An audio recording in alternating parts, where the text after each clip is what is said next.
ओळखतोय, पायाच्या नकापासून ते डोकाच्या केसापर्यंत.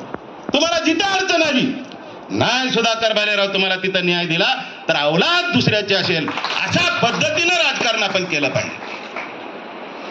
परंतु तिथं सुद्धा तुम्ही एकमेकावर आरोप करताय, तो तसला आणि तो असला, त्यांना कळत नाही तुम्ही कसले होते. तुम्ही त्याचा पाठीराख केला. आपण खेकड्याच्या अवलादीसारखं न करता सामाजिक अजेंड्यावर काम करा एवढीच या ठिकाणी मी विनंती करतो. चळवळीतल्या सगळ्या कार्यकर्त्यांना माझी विनंती आहे, मी तुमचा विरोधक नाही, मी तुमच्यासाठी वाईट बोलत नाही, परंतु तुम्ही सुद्धा एकत्रित, जसं रणधीरनं सगळ्यांचंच म्हणणं आहे की संघटित व्हा. कर्मचाऱ्यांना सुद्धा माझी विनंती आहे की आता ताकाला जाऊन गाडगं लपवू नका. 100% ओपन या. काही लोक आपले आडनावं बदली करतात ही जात नको सांगायला म्हणून. काय वाकडं होणार नाही. आता ओपन या सरळ मैदानामध्ये. आता दडवून जर तुम्ही काम करणार असाल तर तुम्हाला पुन्हा नंतर कोणी विचारणार नाही. तुमच्या संघटना सुद्धा नाव नको म्हणतात, काहीतरी सार्वजनिक नाव द्यावं, बस बोंबलत. कोणी येते का सोबत बघा, जिथं जातील तिथं मागत शोधतात. आणि नाव सार्वजनिक दिल्यानं काय फरक पडणार आहे. सामाजिक न्याय परिषदेचा उद्देश काय. मिलिंद एक अत्यंत विचारवंत कार्यकर्ता आहे. मिलिंदजी तुम्हाला माझे हात जोडून विनंती आहे. काही महाराष्ट्रातले आपले चाणाक्ष जे काही प्राणी आहेत, जसं आमचा इथं शेकापूरकर बसलाय, आमचे नेटके आहेत, असे तर सगळ्यांचे मी काही नाव घेऊ शकत नाही. बऱ्यापैकी त्या ठिकाणी चांगलं काम करणारी जी काही वैचारिक आहेत त्यांना काय आता राजकारण पाहिजे असं नाही, पण समाजाची तळमळ आहे तुम्हाला, अधिकाऱ्याला, कर्मचाऱ्याला. अशा ठिकाणी त्या ठिकाणी तुम्ही चांगलं संघटित होऊन काम करा आणि सुंदर अशा पद्धतीचा एकोपा तयार करा.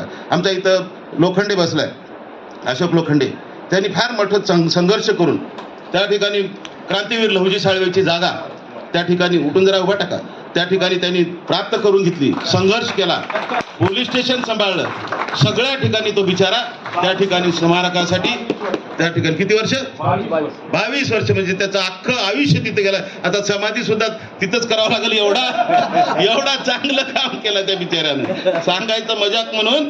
चांगली कामं करणारी कार्यकर्ते ती लपत नसतात, त्यांना लपवायची आवश्यकता नाही. आणि तुम्ही किती तत्वज्ञानी आहेत हे समाजाला देणं घेणं नाही. समाजाला कशाचं देणं घेणं आहे. तुम्ही एक संघ होताय का, तुम्ही एकत्रित बसताय का, तुम्ही चांगल्या विचाराने प्रेरित होऊन तुमची संघटना काम करते का, एवढंच पाहिजे. आता तुम्ही फक्त एकच, माझा तालुका अध्यक्ष मी ह्या नेत्याचा म्हणतोय, बस बोंबलत, मी ह्या जिल्हा प्रमुख आहे म्हणतोय त्या नेत्याचं, काय होणार आहे. काय नाही होणार. तुमची वैचारिक पातळी एक संघ होण्याची तयार करा. कुठलंही राजकारण त्या ठिकाणी तुमच्या पायावर लोटांगण घेतल्याशिवाय राहणार नाही. अशा पद्धतीचं काम त्या ठिकाणी झालं. जशा एक नाण्याचं बाजू, जर 1 रुपयाचा बंदा घ्या, 5 रुपयाचा शिक्का घ्या, एक बाजू जर खराब झाली तर तुम्हाला काहीच उपयोग होणार नाही, ते मार्केटमध्ये नाणं चालणार नाही. तसं एका बाजूला राजकारण आहे, दुसऱ्या बाजूला समाजकारण आहे. जाता जात नाही ती जात आहे, नको ते धर्म आहे, हे सगळे आडवे येतात. त्या ठिकाणी आपली जर ताकद जर वज्रमुठ म्हणून जर बांधाल, कोणी माईचा लाल तुम्हाला त्या ठिकाणी आडवा येऊ शकत नाही. ह्याच्यासाठी आपल्याला काम करायचं. ठीक आहे, आमचा आता अर्ध वय झाले, अर्ध्या राहिलेल्या काही वयामध्ये कधी आमचा बी कार्यक्रम होणार आहे माहीत नाही, परंतु चांगलं काम करण्यासाठी मी तर 2दा आमदार झाले. मला त्या आमदारकी बिमदारकीचं काही ढवळा लागलेलं नाही. सगळं बघितलंय मी, कोण आमदार कसा आहे, कोण कसला नेता आहे, सगळ्याला खालून वरून सगळं बघितलंय. चांगल्या चांगल्या नेत्याची चांगले संबंध ठेवून अजूनही त्या ठिकाणी आम्ही कार्यरत असतो. कुठलंही काम असू द्या, कसलंही काम असू द्या, त्या ठिकाणी जर धसाच लावला तर सुधाकर भालेराव नाव नाही. अशा पद्धतीची भूमिका त्या ठिकाणी घेऊन आपण सगळ्यांनी हे काम केलं पाहिजे. चळवळीतल्या नेत्यांनी त्या ठिकाणी काम केलं पाहिजे. आता आमचा अंकुश बोतावळे चांगलं सुंदर बोलतो बिचारा, 1 तास तो बिचारा त्या ठिकाणी बोलतोय. परंतु अंकुशराव तुम्हाला काल बोलायला मिळालं नाही, खंत वाटून घेऊ नका, काही फरक पडत नाही तुम्हाला. आता मी इमानदारने एक मातंग शक्ती महासंघ म्हणून एक संघटना काढून सगळ्या लोकांना नवीन आता ताकाला जाऊन गाडगं लपवणाऱ्या संघटना नको, सरळ मातंग शक्ती महासंघ. आणि त्याचा अजेंडा काय, जातीला जर आडवा आलो तर मी तुम्ही, कारण हे तुमच्यासाठी मरायला लागलं. मला लोकांना म्हणले, साहेब तुम्ही राजकीय काम करताय, समाजाचं नाव कशाला येतं. म्हणलं हे बोंबल्यात गेलं तर राजकारण म्हटलंय. 100% त्या ठिकाणी प्रत्येक महाराष्ट्रातला आता आमच्या ज्या काही संघटना एकत्रित येऊन आंदोलन करायला लागल्यात, आंदोलनामध्ये त्यांची अपेक्षा. चला सर, भालेराव माजी आमदार उदगीर जिल्हा. सर, आज उपवर्गीकरणाच्या समर्थनार्थ उपवर्गीकरण झालंच पाहिजे, तर या संदर्भामध्ये आपलं परिषद चालू, तर काय काय म्हणाल या बाबतीत? आज मिलिंद आव्हाड यांनी एक सामाजिक न्याय परिषद या ठिकाणी संभाजीनगरमध्ये आयोजित केली होती.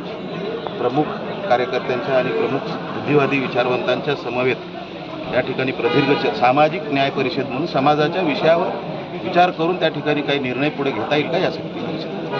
सर, याला बराचसा विरोध पण आहे, काय सांगतो? विरोध कशासाठी? उपवर्गीकरणासाठी म्हणताय ना? उपवर्गीकरणासाठी मी तुम्हाला आवर्जून सांगतो की या ठिकाणी सामाजिक न्यायाचा लढा लढत असताना पंजाब गव्हर्नमेंटनी सुप्रीम कोर्टामध्ये याचिका दाखल केली आणि सुप्रीम कोर्टाचे आदेश आहेत. सुप्रीम कोर्ट हे परमपूज्य डॉक्टर बाबासाहेब आंबेडकरांच्या विचारातून निर्माण झालेले संविधानिक एक कार्य आहे. सर्वाधिक महत्त्वाचा कुठल्याही व्यवस्थेमध्ये जर न्याय मिळत नसेल, राज्य सरकार त्या ठिकाणी काही चुकलं, केंद्र सरकारच्या त्या ठिकाणी काही चुका झाल्या, आपापसामधल्या जीवन जगत असताना कुठल्या जर काही घटनाक्रम घडला, तर सर्वाधिक न्याय मागण्याचा निर्णय कुठे आहे? तर तो न्यायालयामध्ये आहे, ज्युरिडिकेशनमध्ये आहे. मग हे जर न्यायालय, सर्वोच्च न्यायालय जर सुप्रीम कोर्टाचा जर आदेश असेल आणि ते उपवर्गीकरण झालं पाहिजे, त्या ठिकाणी कुठल्याही पद्धतीची विरोध करण्याची आवश्यकता नाही. परंतु या ठिकाणी आंबेडकर वंशजांना माझी विनंती आहे, मग त्यामध्ये आनंदराज आंबेडकर साहेब असतील, प्रकाश आंबेडकर साहेबांना तिने जाहीर केलं होतं. त्यांनी एक वंचित बहुजन आघाडी काढली पक्ष 2019ला आणि त्याच्यामध्ये जाहीर प्रकटन आहे त्यांचं मॅनिफेस्टो बघा की अनुसूचित जातीचा जमातीचा उपवर्गीकरण हे झालं पाहिजे. त्यांची भाषणंसुद्धा आहेत आणि आता लगेच फिरतात. किती वाईट वाटते मला सांगा. मग आम्हाला तुम्हाला बाबासाहेबांचे वंशज म्हणून आधारानं बघत असताना तुम्ही एका तोंडाने सांगताय की झालं पाहिजे, दुसऱ्या तोंडाने म्हणताय नाही झालं पाहिजे. मग नेमकं तुम्हाला आम्ही 59 जातीतले समाज घटक म्हणून आम्ही तुमचे नाही आहेत का?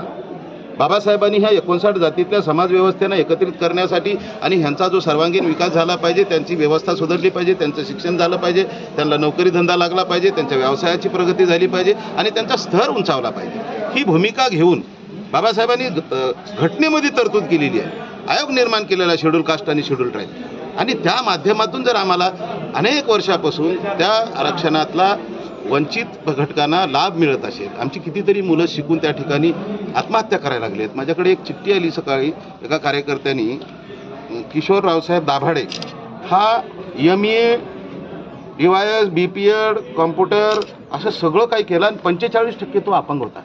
तो परिवारामध्ये वैतागला आणि त्यांनी आत्महत्या केली. आम्ही सांगितलं का तुम्हाला की आमची पोरं शिकून सुद्धा आत्महत्या करतायत?